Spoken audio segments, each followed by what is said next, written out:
¿Qué tal Counter Adictos? Espero estén de lo mejor y estén pasando unas bonitas navidades XDD. Hoy les traigo los sonidos de las armas del CSGO, para el CS 1.6. Son más realistas obviamente, y la verdad a mí me gustaron mucho XDD. Bueno, se dirigen al link de la descripción que los llevará a Mediafire.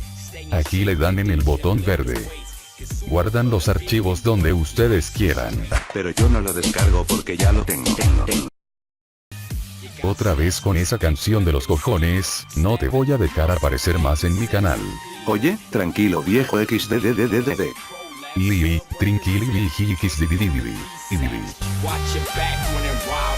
Bueno, sigamos.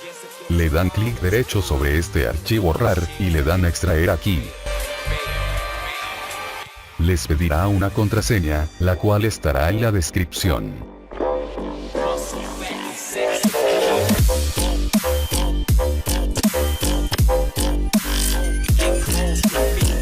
Luego de extraerlo les quedará esta carpeta, copian los archivos y los pegan en Strike.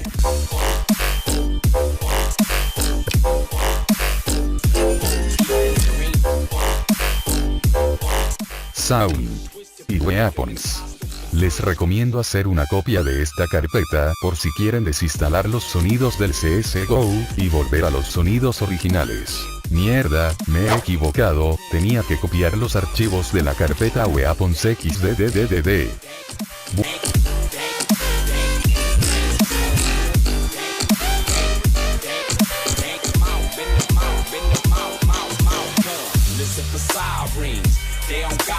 Bueno, lo pegan acá. Le dan en reemplazar todo. Bueno, eso es todo. Espero lo disfruten. Y recuerden darle amorcito al video XDDD. ¡Feliz Navidad!